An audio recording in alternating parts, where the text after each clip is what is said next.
Hai semuanya, podcast ini saya hosting di Firstory. Kalau kalian belum pernah dengar Firstory, ini adalah platform baru yang paling lengkap dan mudah untuk membuat, mendistribusi, dan mengelola podcast kamu.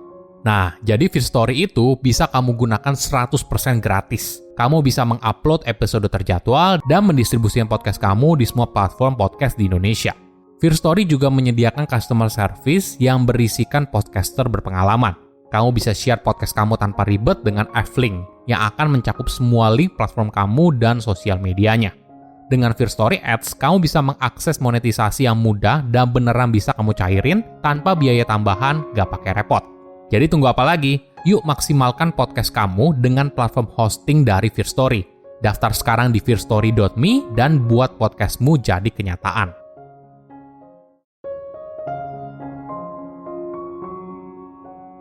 Sukses itu tidak mudah diraih, tapi yang jauh lebih sulit mempertahankan kesuksesan. Bisa saja kita berhasil mencapai kesuksesan di satu waktu, namun di waktu lain kita kesulitan mempertahankannya. Halo semuanya, nama saya Michael, selamat datang di channel saya, Sikutu Buku. Kali ini saya akan bahas apa rahasia sedikit orang yang bisa mencapai kesuksesan, namun mampu mempertahankan kesuksesan tersebut hingga dirinya terus berada di puncak. Di banyak bidang, kesuksesan itu tidak terbagi secara rata. Sangat sedikit sekali yang bisa sukses banget atau dikenal sebagai superstar. Sebagian kecil beruntung bisa mencicipi kesuksesan kecil, dan mayoritas bahkan tidak mencicipi sukses sama sekali. Misalnya, banyak penulis yang tidak pernah berhasil mempublikasikan karyanya. Dari penulis yang berhasil, hanya sebagian kecil yang bukunya bisa berhasil menjadi bestseller. Dari para penulis bestseller, sangat sedikit sekali yang kemudian bisa menghasilkan buku bestseller lagi dan lagi. Sama halnya dengan dunia olahraga. Mayoritas pemain tidak berhasil masuk dalam NBA, tapi sebagian kecil mereka yang berhasil, sedikit sekali yang kemudian namanya bisa jadi legenda. Entah karena mereka bertalenta atau sangat beruntung. Jurang antara mayoritas yang gagal dan sebagian kecil yang berhasil dalam semalam begitu besar. Sama halnya jurang antara sebagian kecil yang berhasil dalam semalam dan sedikit yang bisa mempertahankan kesuksesannya juga sangat besar. Ini yang membuat bakat dan keberuntungan saja sangat sulit untuk menjelaskan fenomena ini. Sebelum kita mulai, buat kalian yang mau support channel ini agar terus berkarya, caranya gampang banget. Kalian cukup klik subscribe dan nyalakan loncengnya. Dukungan kalian membantu banget supaya kita bisa rutin posting dan bersama-sama belajar di channel ini. Sukses itu tidak mudah diraih. Bahkan ketika seorang sudah mencapai kesuksesan, mempertahankannya jauh lebih sulit. Coba bayangkan industri kreatif. Begitu banyak orang ingin karyanya dikenal banyak orang. Begitu banyak orang yang ingin jadi penulis, membuat film, aktor, musisi, dan sebagainya. Tapi sayangnya, resep kesuksesan itu sulit diprediksi. Ada sebagian kecil yang beruntung dan bertalenta berhasil menjadi one hit wonder. Seperti bintang yang jatuh dari langit, sinarnya begitu terang namun hanya sekejap saja. Tapi hanya sedikit sekali berhasil mengukir namanya selama bertahun-tahun atau bahkan puluhan tahun hingga menjadi legenda. Apalagi setiap saat selalu ada pemain baru. Entah itu penulis baru, aktor baru, musisi baru, pembuat film baru, dan sebagainya. Mereka semua berusaha membuat karya mereka dikenal oleh masyarakat. Di industri semacam itu, sukses menjadi sangat sulit diprediksi dan cenderung acak karena kompetisi yang sangat ketat dan perubahan yang begitu cepat.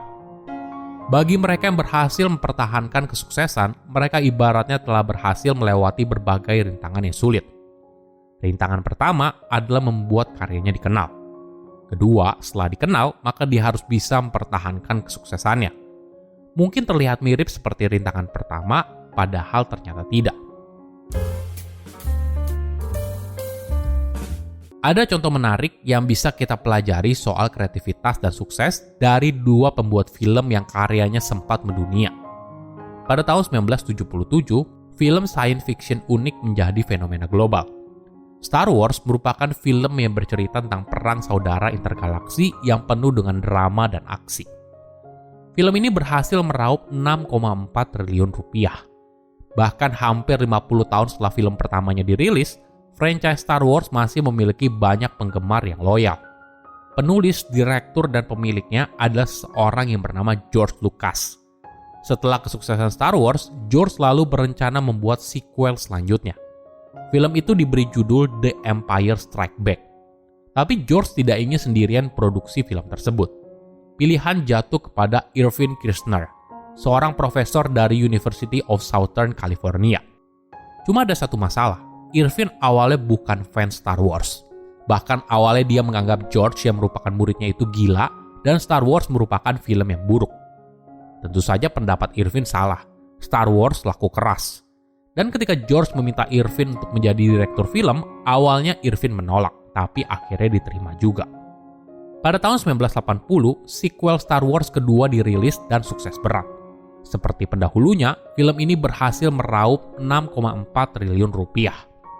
Bersama-sama, George dan Irvin boleh dibilang menciptakan film terbaik dalam sejarah franchise Star Wars.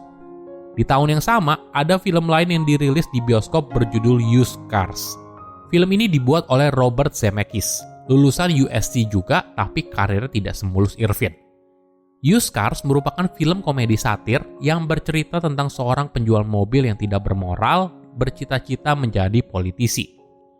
Banyak kritikus film memberikan peringkat buruk pada film ini. Kedua direktur film, baik Irvin dan Robert, sudah punya reputasi di Hollywood. Irvin dikenal sebagai rajanya sequel, seorang direktur dengan tangan ajaib. Sedangkan Robert dikenal sebagai direktur film yang unik dalam konotasi yang kurang baik karena seringkali filmnya gagal di pasaran. Selain sequel The Empire Strikes Back, Irvin juga dikenal sebagai direktur di balik Never Say Never Again, sebuah film mata-mata sukses pada tahun 1983 yang dibuat berdasarkan novel James Bond pada tahun 1961. Di sisi lain, Robert punya rute yang berbeda. Setelah berulang kali filmnya gagal menjadi box office, dia kesulitan untuk meyakinkan studio film untuk mendanai film berikutnya. Hingga suatu hari, sesuatu yang tidak diduga terjadi. Film Romancing the Stone dengan genre petualangan komedi berhasil laku keras. Para penonton baru bisa menghargai film dengan genre yang berbeda. Dari situ, Robert baru berhasil meyakinkan studio film untuk mendanai film yang bercerita tentang petualangan waktu bernama Back to the Future. Film yang awalnya ditolak karena reputasi Robert yang buruk. Ketika dirilis pada tahun 1985, Back to the Future laku keras dan menjadi film dengan penjualan tertinggi di tahun itu. Karir Robert berubah 180 derajat. Robert sekarang dianggap sebagai seorang yang brilian, pemberani, dan tidak bisa diprediksi. Seketika, Robert menjadi direktur yang paling dicari di Hollywood. Beberapa dekade berikutnya, karir Robert terus naik dan berhasil membuat berbagai film dan acara TV yang sukses. Di sisi lain, karir Irvin justru meredup. Karir Irvin yang awalnya terlihat begitu meyakinkan daripada Robert, tapi sayangnya, dia kesulitan untuk mempertahankan kesuksesan yang sudah diraih. Apa rahasianya? Apa yang membedakan seorang one hit wonder dan seorang hitmaker? Mungkin ada kaitannya dengan dua hal, novelty dan variety. Artinya, sesuatu yang baru dan sesuatu yang beragam. Contohnya bisa kita lihat di industri musik. Konsumen selalu berusaha untuk mencari musik yang baru dan menarik. Alhasil, musisi yang berhasil menciptakan musik baru dan inovatif secara konsisten kemungkinan lebih sukses daripada yang tidak. Tapi perlu diingat, menciptakan musik yang baru saja tidak cukup untuk mempertahankan kesuksesan. Kamu perlu menyediakan pilihan yang beragam. Kenapa? Karena sesuatu yang baru berfungsi untuk menarik perhatian, tapi pilihan yang beragam membuat konsumen tertarik sepanjang waktu. Perlu dipahami, selera konsumen cepat sekali berubah. Di tahun ini mereka suka genre A, tapi bisa saja di tahun berikutnya mereka lebih tertarik pada genre B. Mereka akan suka pada satu hal hingga pada suatu titik mereka tidak suka lagi. Intinya, seorang hitmaker harus bisa menyesuaikan dengan selera masyarakat. Untuk bisa mempertahankan kesuksesan, maka kamu perlu siap untuk berubah sepanjang waktu. Silahkan komen di kolom komentar pelajaran apa yang kalian dapat ketika tahu informasi ini. Selain itu, komen juga mau tahu informasi apa lagi yang saya review di video berikutnya. Saya undur diri, jangan lupa subscribe channel YouTube Sikutu Buku. Bye-bye.